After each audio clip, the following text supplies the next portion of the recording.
Hello again, this is BGFH, back for another series of videos here. And this time I'm going to do something a little bit different. I've done a couple Let's Plays in the past, and, just kind of game introductions and overview videos. And I thought I would try another Let's Play, but up until this point, every game that I've covered on the channel so far has been a game that I've already played. I already kind of know what to expect, what I want to say about the video, that kind of thing. This is a game, the game I'm going to try to cover in this next series of videos here is a little independent game called Dear Esther. And I've heard a lot of people saying good things about it. It's been recommended to me by a few different places. And I know really next to nothing about it other than really what the store page on Steam says. And I've only played it for about 5 minutes just to make sure it worked. So I thought we would do a Let's Play for a game that I've never played before. So both you guys and I will be going into this fresh, going into it blind, for lack of a better word. So let's get started. We'll go to Start here. And this is it is a first-person first-person game. It is not a shooter. I know we're back to first-person again, but here we go. This is using the Valve source engine, so all the games like Half-Life 2, Left 4 Dead, the new Counter-Strike source, a lot of those types of things, Portal, uses that same engine. So we can start by choosing our chapter here, and since I haven't really played, we'll just go into the first one. Do I want to play this? Yes, I do. And here we go. Dear Esther, I have lost track of how long I have been here and how many visits I have made overall. Certainly the landmarks are now so familiar to me that I have to remind myself to actually see the forms and shapes in front of me. I could stumble blind across these rocks, the edges of these precipices, without fear of missing my step and plummeting down to sea. Besides, I have always considered that if one is to fall, it is critical to keep one's eyes firmly open. Alrighty. And with that, I think, yep, we can look around. Okay. So, what little I do know about this game is that it's first person, but there's no combat. It's an exploration game more than anything, and I would say more of a story. It's trying to tell a story that you're walking through. It doesn't seem like you can run. I don't think you can jump. You just walk. And it's about this explorer guy or something, and this Esther person. I think there's like a car crash or something. Like I said, I don't really know much of anything about this game, so we're just gonna start exploring. So we go up from the water here, and we'll check out this building. Alright, automatically turns the flashlight on. And for this series of videos, I do have the audio mixed a little bit louder for the game than usual, because I know that this is going to be primarily a story-based game. So I do want you to hear the voiceover dialogue in it. And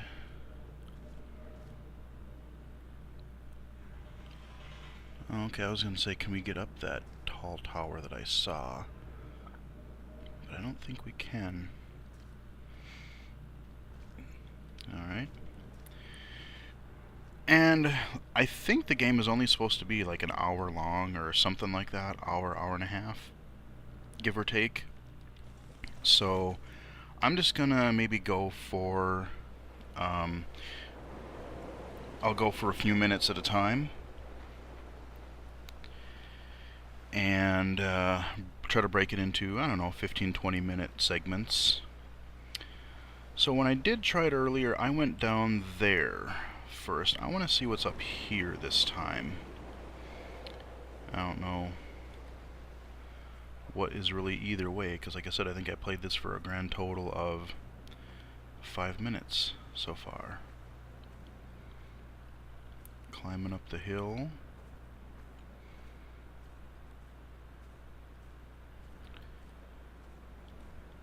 Okay.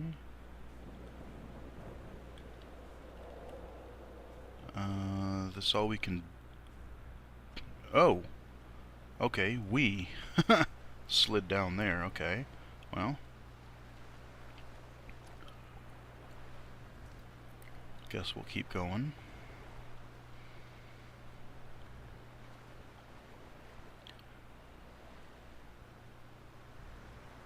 Pretty cool looking place. Nice atmosphere, I guess.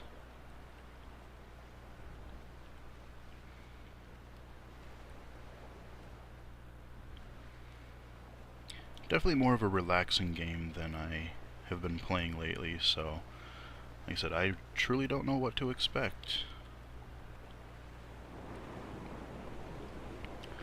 Walking along the beach here, and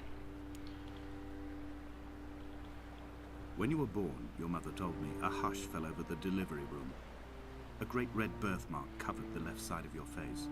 No one knew what to say, so you cried to fill the vacuum. I always admired you for that you cried to fill whatever vacuum you found. I began to manufacture vacuums, just to enable you to deploy your talent. The birthmark faded by the time you were 6, and had gone completely by the time we met, but your fascination with the empty and its cure remained. alright then. So we'll go this way. I did venture down this way a little bit. There's some stairs back there that I do want to go up, because that's about right where I left off when I tested the game right before recording this video. So we'll head back there in a minute. Just see if there's anything interesting down here.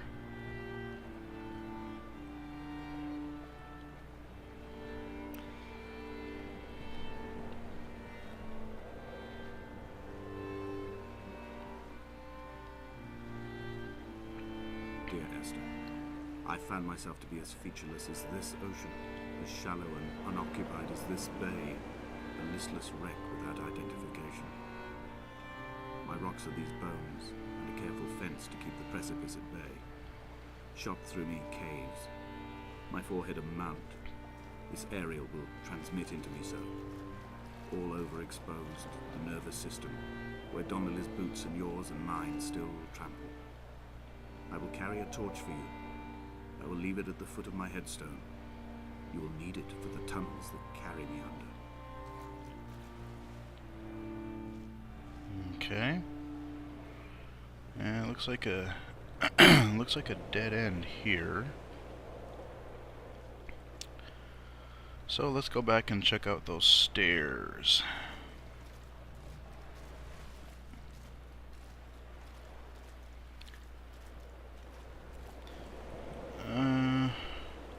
And I have tried swimming a little bit. You can only go out so far, so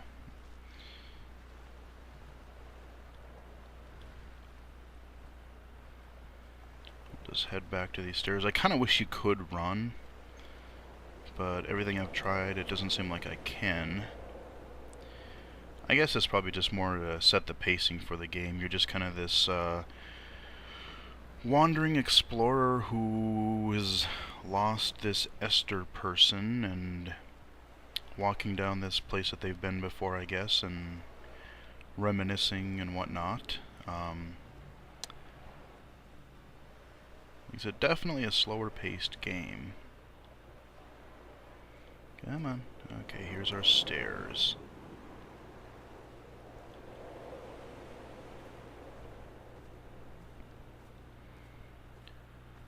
Heading up here.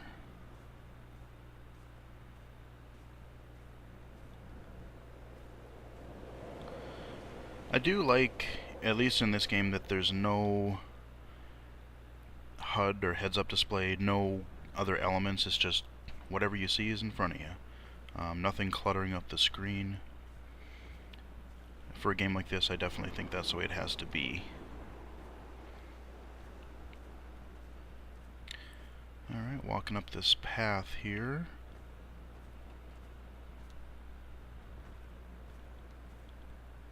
Donnelly's book had not been taken out from the library since 1974.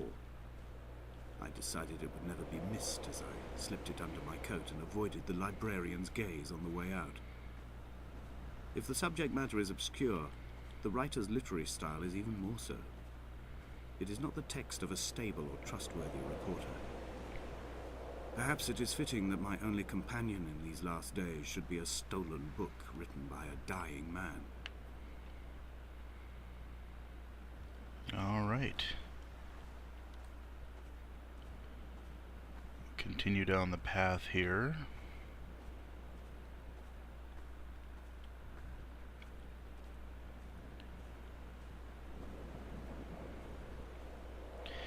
I don't think I'll really be talking about any other topic. When someone had died or was dying, or was so ill they gave up what little hope they could sacrifice, they cut parallel lines into the cliff, exposing the white chalk beneath. You could see them from the mainland or the fishing boat, and know to send aid or impose a cordon of protection, and wait a generation until whatever pestilence stalked the cliff paths died along with its hosts. My lines are just for this: to keep any would-be rescuers at bay.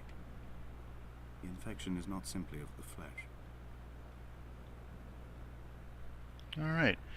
What I was saying before the dialogue popped up there was that I'm not really going to probably talk about any other, stories or topic or whatever, just because I don't really want to take anything from the, from this kind of more story experience. So we're just going to continue walking here.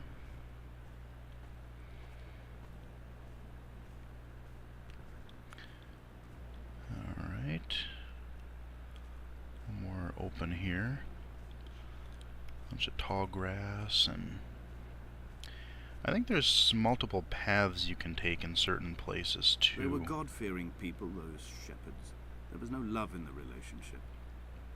Donnelly tells me that they had one Bible that was passed around in strict rotation. It was stolen by a visiting monk in 1776, 2 years before the island was abandoned altogether.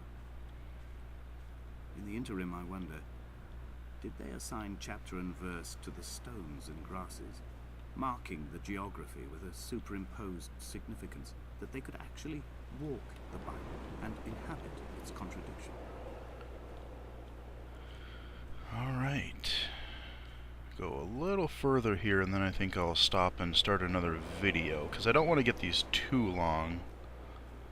Like I said, I'll probably shoot for about a 15 minute or so average.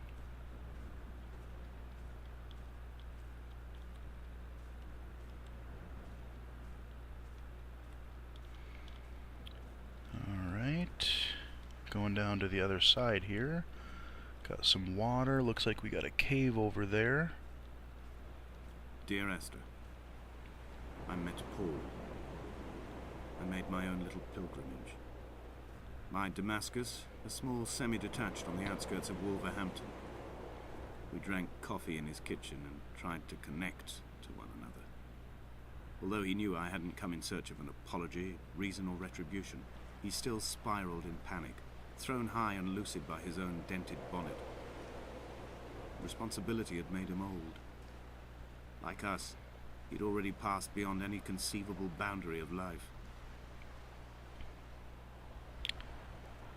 Alright, so we're down by the water. Let's see, I think we can hop through here.